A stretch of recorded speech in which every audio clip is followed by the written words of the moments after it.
அருள் திரு இந்த பள்ளியின் நிறுவனருமான அருள் திரு அடிகளார் அம்மா அவர்களுக்கு வணக்கம்.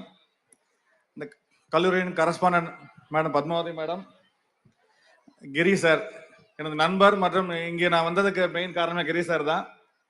ஸ்ரீவித்யா மேடம், கல்வியின் சீனியர் பிரின்சிபல், கல்லூரியின் ஆசிரியர்கள், இந்த பள்ளியின் பணியாளர்கள், பெற்றோர்கள், மாணவர்கள் அனைவருக்கும் மாலை வணக்கம். ஒரு பள்ளியின் ஆண்டு விழா அப்படின்னாலே பயங்கர ஒரு சந்தோஷமான ஒரு விஷயம். இன்னைக்கு பார்க்க முடிஞ்சது. எல்லாரும் ஹாப்பியா இருப்பீங்க. நார்மலா ஒரு எக்ஸாம் அப்படின்னா பசங்க எல்லாம் பயங்கர டென்ஷனா இருப்பாங்க. பரீட்சை எழுத போறதுக்கு, ரிசல்ட் வரும்போது.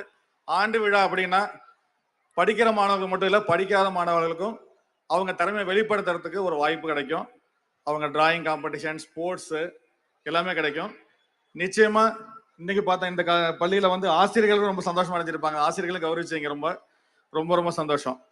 நம்ம கிரி சார்ட்ட கேட்டு இந்த பள்ளியினோட ப்ரொஃபைலை வாங்கி ஸ்டடி பண்ணேன். 2003 ஆரம்பிச்சு 23 ஆண்டுகள்ல படிப்படியாக உயர்ந்து இன்னைக்கு ஒரு கிட்டத்தட்ட ஒரு 900 மாணவர்கள் படிக்கக்கூடிய பள்ளியாக வந்திருக்கு.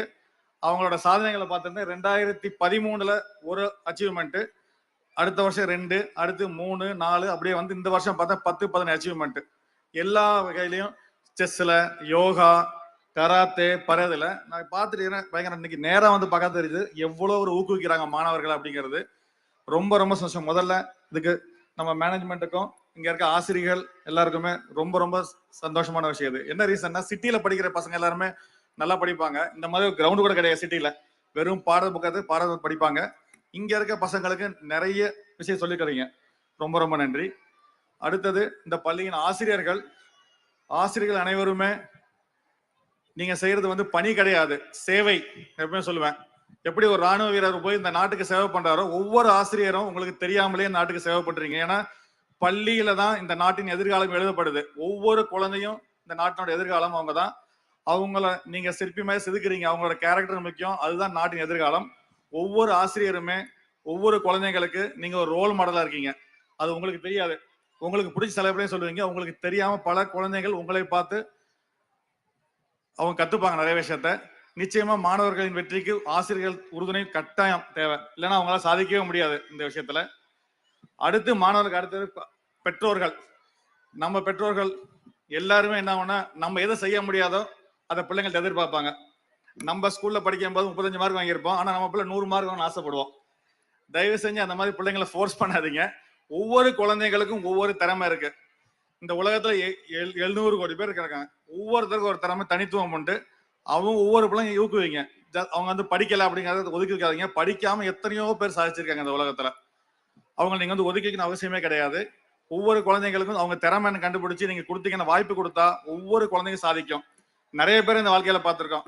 நம்ம கிரிக்கெட்ல டெண்டுல்கர் சொல்றீங்க, அவர் படிக்கல ஆனா சாதனை பண்ணிருக்காரு ஒரு ஸ்போர்ட்ஸ்ல. கலாம் ஐயாவை பார்த்திருக்கீங்க. நிறைய பேர் ஒரு எடுத்துக்காட்டா இருக்கும். ஸோ பேரண்ட்ஸ் எல்லாருமே நம்ம மைண்ட் செட் எப்படி ஆயிடுச்சுன்னா, இன்ஜினியரிங், மெடிசன் இதை தவிர நம்ம எதுக்குமே போறது கிடையாது. அது மட்டும் தான் பிள்ளைங்களை படிக்க வைக்கிறோம். ஒரு இன்ஜினியரிங் காலேஜ் சேர்க்கணும், ஒரு வேலைக்கு சேர்க்கணும், இதுதான் இருக்கு. தயவு செஞ்சு அந்த மாதிரி எண்ணத்தை மாத்திட்டு குழந்தைங்களை நீங்க வந்து ஊக்குவிக்கணும்னா திறமையை ஊக்குவிங்க. மார்க்கு மட்டுமே குழந்தைங்களுக்கு நிச்சயமா உதவாது. எல்லா பசங்களும் படிக்கிறாங்க, பாக்குறேன், மார்க் வாங்குறாங்க, ஃபர்ஸ்ட் பிரைஸ் வாங்குறாங்க, நிறைய பேர் பாக்குறேன். எத்தனை பேர் நீங்க வந்து வாழ்க்கையில சாதிச்சவங்களை பார்த்திருக்கீங்க? கிளாஸ் டாப்பர் வாங்குவாங்க, காலேஜ் டாப்பர் ஆவாங்க, வேலை கிடைக்கும் நிச்சயமா. அந்த வேலைகளை மேல வந்து சாதிக்கிறதுக்கு படிப்பு மார்க் மட்டும் போதாது. பிள்ளைங்களுக்கு பல விஷயங்கள் வேணும். 4 பேர் ஒத்துக்கூட வருது, நேர்மை வேணும், கடின உழைப்பு, இதெல்லாம் நீங்க சொல்லி கொடுத்தா மட்டும்தான் உங்க பிள்ளைங்க சாதிக்கும். இல்லைன்னா வேலை வாழ்ந்துட்டு அப்படியே இருப்பாங்க. இது விஷயமா ஒரு சின்ன ஒரு சிறுகதை ஒன்று பார்த்தேன். ஜஸ்ட் ஒரு டீச்சர்ஸ் அண்ட் பேரண்ட்ஸுக்கு.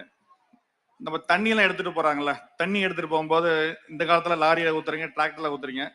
ஒரு நம்ம சுதந்திரம் வாங்கின பீரியட்ல பாத்தீங்கன்னா தண்ணி எடுத்து ஊத்துறத வந்து தோல்ல ஒரு 2 பக்கம் பானையை கட்டிட்டு வீடியோட ஊத்துவார். ஒரு சின்ன கற்பனை கதை அது பார்த்தேன். ஜஸ்ட் அது இன்னைக்கு சூழ்நிலைக்கு பொருந்தும் அப்படின்னு சொல்ல நினைச்சேன்.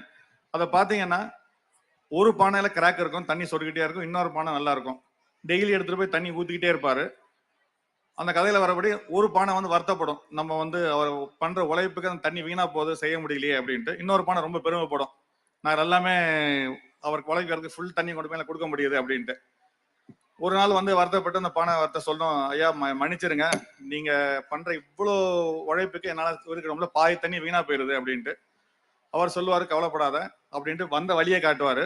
போற வழியில ஒரு பக்கம் ஃபுல்லா பூச்செடி இருக்கும், அடுத்த பக்கம் ஒண்ணுமே இருக்காது. அப்ப அவர் சொல்லுவாரு உன் பானை கிராக்கான்னு தெரிஞ்சு நான் போற வழியெல்லாம் நான் ஒரு விதையை நட்டு வச்சுட்டு வந்தேன், நீங்க வளர்ந்துருச்சு அப்படின்ட்டு. இதே மாதிரி ஒவ்வொரு குழந்தைங்களுக்கும் ஒரு கிராக் இருக்கும். அவங்களால கிராக் அப்படின்னா அவங்களோட இயலாமை, மேக்ஸ் படிக்க மாட்டாங்க, சயின்ஸ் படிக்க மாட்டாங்க, பாட முடியாது, எல்லா பிள்ளைங்களும் எல்லாம் எதிர்பார்க்க முடியாது. நிச்சயமா நீங்க ஆசிரியரும் பெற்றோரும் அதை கண்டறிந்து கரெக்டா ஊக்கப்படுத்திங்கன்னா குழந்தைகள் சாதிப்பார்கள். அது வந்து நிச்சயம். உங்க 2 பேர் கையில தான் இருக்கு. இந்தியா வந்து இளமையான நாடு. எத்தனை பேர் படிச்சிருக்கீங்கன்னு தெரியல. இன்னைக்கு வந்து உலகத்திலே இளமையான நாடு இந்தியா தான். 60% ஆஃப் பாப்புலேஷன் நம்ம கோடியில். நம்ம வந்து 150 கோடி இருக்கோம். கிட்டத்தட்ட 90 கோடி பேர் இளமையான 30-35 வயசுல இருக்காங்க. பல நாடு ஜப்பான் அண்ட் சைனா இந்த மாதிரி நாட்டில் பார்த்தீங்கன்னா முதியவர்கள் ஜாஸ்தி ஆயிடுச்சு. 70% முதியவர்கள். ஸோ அவங்க நாட்டுக்கு வந்து இனிமேல் அடுத்த 30 40 வருஷத்துக்கு இந்தியா தான் உலகத்தை ஆள போகுது.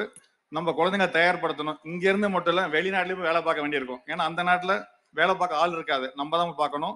நம்ம பாப்புலேஷனுக்கு குழந்தைங்களை தயார் பண்ணா மட்டும் தான் நடக்கும். இதை நீங்க எல்லாருமே ஊக்குவீங்க. அடுத்தது குழந்தைங்களுக்கு வரும்போது, குழந்தைகள் பார்க்கும்போது ஒரு ரீசெண்டா ஒரு ஆர்டிகல் படிச்சேன். நோபல் பிரைஸ் பத்தி நிறைய பேர் கேள்விப்பட்டிருக்கீங்களா? நோபல் பிரைஸ் பாத்துறீங்களா? குழந்தைங்கள பாத்திருக்கீங்களா? கேட்டிருக்கீங்களா? யார் பேர்ல கொடுக்கப்படுது அது? நோபல். குழந்தைங்க யாரும் சொல்லியா? சயின்ஸ் குழந்தைங்க. ஓகே, நோபல் பிரைஸ் வந்து கிட்டத்தட்ட 125 ஆண்டா கொடுத்துட்டு இருக்காங்க. எனக்கு வந்து அந்த அவார்ட்ல வந்து ஒன்னே ஒண்ணு பிடிக்கும். என்னன்னா பல அவார்ட்ஸ் பல கண்ட்ரில கொடுக்குறாங்க. 125 வருஷமா அந்த அவார்டோட மதிப்பு குறையவே இல்லை. என்ன ரீசன்னா 1901 இருந்து கொடுக்க ஆரம்பிச்சு இன்னைக்கு வரைக்கும் அந்த கமிட்டி எந்த பொல்யூஷன் இல்லாம ஹானஸ்டா ரியலா சாதிச்சவங்களுக்கு கொடுப்பாங்க. நீங்க ஒவ்வொருத்தருமே டீச்சர்ஸ் ரெக்வஸ்ட் ஒவ்வொரு வருஷமும் நோபல் பிரைஸ் கொடுத்தோன்னே நீங்க ஜஸ்ட் உங்க மாணவர்களுக்கு எதுக்காக கொடுத்தாங்க, என்ன கண்டுபிடிச்சாங்க ஜஸ்ட் பாருங்க. ஏன்னா எனக்கு என் நண்பர் ஒருத்தர் வந்து ரொம்ப இன்ட்ரெஸ்டான விஷயம், எனக்கு வந்து ஒரு கிளாஸே எடுத்தாரு. ஒவ்வொரு சாதனை அதை படிக்கும் எனக்கே இன்ட்ரெஸ்டா இருந்தது. இன்னைக்கு ஒரு சயின்டிஸ்ட பத்தி தான் சொல்ல போறேன். நோபல் 2023 ஆண்டு வாங்கின ஒரு சயின்டிஸ்ட் பத்தி தான் பேசலாம்னு வந்தேன். அது அவங்களோட வாழ்க்கையை பார்த்தீங்கன்னா மாணவர்களுக்கு ஒரு பெரிய எடுத்துக்காட்டாவே இருக்கும். நம்ம இந்தியாவில் இருக்க சயின்டிஸ்ட் பத்தி படிச்சிருப்பீங்க, கலாம் படிச்சிருப்பீங்க, நம்மளோட தேச பிதா பத்தி படிச்சிருப்பீங்க, நம்ம சுபாஷ் சந்திர போஸ் பத்தி படிச்சிருப்பீங்க. எல்லாமே நம்ம படிப்புல இருக்கு, தெரியாத விஷயங்கள் இருக்கு. ஸோ அப்படி பார்த்தீங்கன்னா ஹங்கேரி நாட்டை சேர்ந்தவங்க கரிகோ நம்மையார் 2023 ஆண்டு மெடிக்கல் நோபல் பரிசு வாங்கினவங்க. அவங்க வாழ்க்கையை அவங்க வாங்கினது வந்து 65வது வயசுல வந்து பிரைஸ் வாங்குறவங்க. அவங்க வாழ்க்கையை வரலாறு எடுத்து பார்த்தீங்கன்னா அவங்க வந்து ஹங்கேரி நாட்டில் ஒரு ரொம்ப புவர் ஃபேமிலியில பிறந்தவங்க. அவங்க அப்பா வந்து ஒரு புட்சர், கறிக்கடை தான் வச்சிருந்தாரு. அம்மா ஒரு புக்கு விற்கிறவங்க. இள வயசுலேயே அவங்க படிப்பு நல்ல இன்ட்ரெஸ்டா இருந்தது. ஹங்கேரியில 30 வயசுக்குள்ள PhD முடிச்சிட்டாங்க. முடிச்சுட்டு அந்த நாட்டில் ஒரு வேலை வாய்ப்பு எதுவுமே இல்லை. அந்த நாட்டில இருந்து அவங்க கணவர் குழந்தை 3 பேருமே வந்து அமெரிக்காவுக்கு இல்லீகலா போறாங்க. எல்லாத்தையும் சொத்தை வித்துட்டு போய் அங்க போய் சேர்ந்து ஆராய்ச்சியை தொடங்குறாங்க. அவங்க பண்ற ஆராய்ச்சி எது அப்படின்னா, நீங்க எத்தனை பேர் கேள்விப்பட்டீங்கன்னு தெரியல, படிச்சிருப்பீங்க படிப்புல DNA RNA உங்க செல்லுக்குள்ள இருக்குன்ட்டு. அதுல அவங்க ஸ்பெஷலைஸ்டா mRNAங்கிற ஒரு ஆராய்ச்சி பண்றாங்க. அமெரிக்கால போய் ஆராய்ச்சி பண்ணும்போது அங்க வந்து அவங்க போஸ்ட் டாக்டரேட் பண்றாங்க. பண்ணும்போது அவங்களுக்கும் அவங்க பாஸுக்கும் தகராறு ஆயிடுது. அவர் கம்ப்ளைண்ட் பண்ணி நாட்டை விட்டு வெளியே ஏற்றுறதுக்கு ஆக்ஷன் எடுக்கிறாங்க. சம்பாதிச்ச சொத்தெல்லாம் கேஸுக்கே சரியா போகுது, ஜெயிச்சு வராங்க. கடைசியில இன்னொரு பல்கலைக்கழகத்தை வேலை பார்க்கறாங்க. அந்த காலத்துல கிட்டத்தட்ட 80s 90s வந்து அந்த ஆராய்ச்சி யாருமே பண்ணல, கண்டினியூஸ் தோல்வி. அந்த ஆராய்ச்சிக்கு ஃபண்டிங்கை நிறுத்திடுறாங்க. அந்த பல்கலைக்கழகத்தை கூப்பிட்டு உனக்கு வந்து ஃபர்தர் கொடுக்க முடியாது, எய்தர் நீ வேலையை விட்டு போ, இல்லைன்னா உனக்கு வேலையில இருந்து கீழே குறைச்சி டெக்னீஷியன் லெவலில் கொண்டு வந்துடுவேன் ஒத்துக்கிட்டு வேலை பார்க்கறாங்க. அந்த அம்மையார் பார்க்கறாங்க, அப்பவும் தோல்வி, ரொம்ப வருத்தத்துல இருக்காங்க. 1990s அவங்களுக்கு ஒருத்தர் ஒரு இம்யூனாலஜிஸ்ட் வெய்ஸ்மேன் பேர், நீங்க போய் ஜஸ்ட் நெட்ல பார்க்கலாம் குழந்தைங்க எல்லாம். அவர் கிடைச்சோன்னு அவர் வந்து இதே ஆராய்ச்சி பண்றாரு. நம்மளோட ரத்த புற்றுநோய் இருக்குல்ல, அதுக்காண்டி இந்த அம்மையார் சேர்ந்து அதே ஆராய்ச்சி பண்ணிட்டு இருக்காரு. 2 பேரும் சேர்ந்து உழைக்கிறாங்க, ரொம்ப கஷ்டப்படுறாங்க. 2003 சக்சஸ் ஆயிடுது. ஆனா உலகம் யாருமே அவங்க கவனிக்கல. அவங்க கண்டுபிடிச்சதை எழுதுறதுக்கு ஒவ்வொரு லீகல் லீடிங் ஆர்டிகல்ஸ், நேச்சர் அப்படிங்கிறது எல்லாரும் தெரியுமான்னு தெரியல, ஒரு பெரிய அமெரிக்கால இருக்க இது பப்ளிஷர், அதுல போய் வாங்கணும். எல்லாரும் ரிஜெக்ட் பண்ணிடுறாங்க. அவங்க புக் எங்கேயுமே வரல, யாருமே அவங்கள மதிக்கல. தொடர்ந்து ஒரு வகையில அவங்க வந்து ரிஜெக்ட் ஆயிடுறாங்க டோட்டல் வேர்ல்டுல.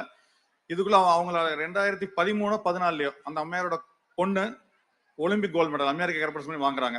ஸோ அப்பதான் ஃபர்ஸ்ட் ரெகக்னிஷன் கிடைக்குது. பொண்ணு வாங்குது, அந்த மாதிரி கிடைக்கவே இல்லை. 23க்கு அப்புறம் போய் ஒரு கம்பெனில ஒர்க் பண்ண ஆரம்பிச்சிடுறாங்க. முடிஞ்சது. நம்ம ஊர்ல 60 வயசானா நம்மள ரிட்டையர் ஆயிடுறோம். டோட்டலா லைஃப் முடிஞ்சு போச்சு, இதோட சரின்ட்டு. அவங்க ஒர்க் பண்ணும்போது 2020 கோவிட் எல்லாருக்கும் தெரியும். கோவிட் வந்தது. கோவிட் வந்து நிறைய பேர் இறந்து போயிட்டாங்க. அப்பதான் அமெரிக்கால நம்மலாம் வேக்சின் போட்டுக்கிட்டோம். இங்கெல்லாம் கோவேக்சின் எல்லாம் போட்டுக்கிட்டீங்க. இது நம்ம நாட்டுல இருக்குது. அவங்க mRNA அப்படிங்கிற ஒரு வேக்சின் கண்டுபிடிச்சாங்க. நம்மளோட செல்ல ஜீன்ஸ்ல டிஎன்ஏ, ஆர்என்ஏ, mRNA இருக்கும். டிஎன்ஏ வந்து உங்களோட ஹிஸ்டரி, உங்க பாடி எப்படி இருக்குன்னு, அந்த டிஎன்ஏ தான் உங்க பாடி நீங்க மனுஷனா இருக்கிறது காரணமே. கண்ணா மாத்து, முடியா கொண்டது, மூக்கா கொண்டு எல்லாமே சொல்லும், அதுபடி செய்யும். இயற்கையாவே அமைக்கப்பட்டது. அந்த டிஎன்ஏ சொல்ற மெசேஜை கொண்டு போறது மெசஞ்சர் ஆர்என்ஏன்னு சொல்லுவாங்க. அது வந்து பாதிக்கும், போய் சொல்லும் இந்த செல்ல வந்து இந்த புரோட்டீனா மாறும். ஒவ்வொன்றும் புரோட்டீன் தான், முடியாம மாறிடும். அதான் முடிஞ்சு போச்சு. இதுதான் இயற்கை. இவங்க என்ன பண்றாங்க, இந்த இதை ஆராய்ச்சி பண்ணி ஒரு வேக்சின் கண்டுபிடிச்சு உடம்புல சேர்த்தீங்கன்னா, நம்ம வேக்சின் என்ன பண்றோம்னா ஒரு வைரஸ் எடுக்கிறோம், அதை இம்யூன் பண்ணி. இனிமே ஒய்ஃப் கேட்டுட்டு இருப்பாங்க, ஆச்சரியமா இருக்கும். அவங்க மைக்ரோபயாலஜி, ஏன்னா பயாலஜி பத்தி பேசுறான்னு பார்ப்பாங்க. இன்னைக்கு எனக்கு சம்பந்தமான ஃபீல்டு இருந்தாலும் அந்த வேக்சின், நம்ம பண்ற வேக்சின்லாம் உண்மையான வைரஸ் எடுத்து உள்ள விடுறீங்க. உள்ள விட்டோன்னு அந்த வைரஸ் ஆன்டிபயோட்டிக் ப்ரொடியூஸ் பண்ணி நம்ம பாடி வந்து பாதுகாக்குது. இல்லைன்னா அனிமல்ஸ் மேல கொடுக்குறோம், வருது. இந்த mRNA வேக்சின் பாத்தீங்கன்னா உங்களோட அந்த மெசஞ்சர் கொடுக்குதுல்ல, அந்த மெசஞ்சரை ப்ரோக்ராம் பண்ணி உள்ளுக்குள்ள ஒரு புரோட்டீனை கிரியேட் பண்றாங்க. உங்க வைரஸ் மாதிரி கோவிட் மாதிரி கிரியேட் பண்ணுவாங்க. அப்போ உங்க பாடி போய் அட்டாக் பண்ணும். அட்டாக் பண்ண பிறகு டோட்டலா உங்க பாடியில ஆன்டிபாடி ப்ரொடியூஸ் ஆகும். நான் அடுத்த தடவை கோவிட் உள்ள போகும்போது அதுவாக எதிர்ப்பு சக்தி வந்துடும் உடம்புல. இது இயற்கையா கடவுள் கொடுத்தது, கண்டுபிடிச்சாங்க. இந்த கண்டுபிடிப்பு யாருமே ரெகனைஸ் பண்ணல அது வரைக்கும். டோட்டலா இது வந்து ஒரு மருத்துவத்துறையில் பெரிய ஒரு புரட்சி. நிச்சயமா நாளைக்கு மெடிசன் நீங்க சாப்பிட மாறப்போகுது. இந்த மாதிரி இல்லாம செல் தெரப்பி மாறப்போகுது. ஆராய்ச்சி போயிட்டு இருக்கு எல்லாத்துலயுமே. 23ஆம் ஆண்டு நோபல் பரிசு வாங்கி அன்னைக்குதான் அந்த அம்மையாரோட, அவருக்கும் வைஸ்மேன் 2 பேருக்குமே கிடைச்சது. அவங்களோட கடின உழைப்புக்கு கிடைச்சது. அன்னைக்குதான் உலகம் வந்து அவங்க ரெகனைஸ் பண்ணிச்சு. இதுல குழந்தைகள் பெற்றோர்கள் என்ன பார்க்க வேண்டியிருக்குன்னா, இந்த அம்மையார் 68 வயசுல வாங்குறாங்க. கண்டினியூஸ் தோல்வி. நம்ம கற்றுக்க வேண்டிய பாடம் என்னன்னா, முதல்ல அவங்க பணத்துக்காக வேலை செய்யல, யாரோட ரெகக்னேஷன் வேலை செய்யல, பேஷன், இந்த சயின்ஸ் அவங்க கண்டுபிடிச்சது ஜெயிக்கணும்னு உழைக்கிறாங்க. கண்டினியூஸ் தோல்வி, தோல்வியை கண்டு அவங்க பயப்படவே இல்லை. கண்டினியூஸ் தோல்வி, ஒவ்வொரு தோல்வியில அவங்க ஒர்க் பண்ணிக்கிட்டே வர்றாங்க. இன்னைக்கு வந்து அவங்க வந்து இன்னைக்கு நம்மையா இருக்காங்க. ரொம்ப சிம்பிளான மேடம். அவங்க பாத்தீங்கன்னா லைஃப்ல கடைசியில் அந்த பேட்டி கொடுத்தது வந்து, என் லைஃப்ல நான் யாரும் ரெகனைஸ் பண்ணல, என்னோட சாட்டிஸ்பாக்சன் மில்லியன்ஸ் ஆஃப் லைஃப் நான் சேவ் பண்ணியிருக்கேன் அப்படின்னு சொல்றாங்க. ஓகேவா?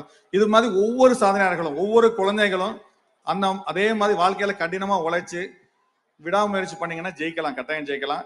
இந்தியா நிறைய வளர்ந்துகிட்டு இருக்கு. வளர்ந்த நாடு பேசிட்டு இருந்தோம். நிச்சயமா இந்தியா பயங்கரமா வளர்ச்சி அடையுது. இன்னைக்கு நம்ம கிரீஷா சொல்லிட்டு இருந்தாரு, நிறைய பேர் இங்க படிக்கிற மாணவர்கள்லாம் முதல் பட்டதாரிகள், இந்த வீட்டுல இங்க இருக்க டீச்சர்ஸ் முதல் பட்டதாரிகள்னு. கவலையே படாதீங்க, இந்தியா உங்களுக்காக நிறைய வேலைவாய்ப்புகளை கிரியேட் பண்ணிட்டு இருக்கு. ஆனா அதே நேரத்துல நம்ம திறமையை நம்ம வளர்த்துக்கணும். திறமை வளர்த்துக்கிட்டா நம்ம நிச்சயமா எந்த இடத்துலயும் போகலாம். வேலைக்கு போறது மட்டுமே வாழ்க்கையின் லட்சியமா இருக்கக்கூடாது. ஏதாவது ஒரு சமுதாயத்துக்கு ஏதாவது ஒரு சேவை செய்யணும், சாதனை பண்ணணுங்கிறத மட்டும் வளர்த்துக்கோங்க. ஒவ்வொரு குழந்தைங்களும் இன்னைக்கு பாக்குறேன், வீட்டுல இருக்கீங்க, ஒரு பெற்றோர் அனைவரும் இருக்கீங்க, வெளியில வந்தோன்னா உங்களால மாற முடியல. நிச்சயமா இந்த மாற்றம் கொண்டு வந்தா மட்டும்தான் நம்ம ஜெயிக்க முடியும்.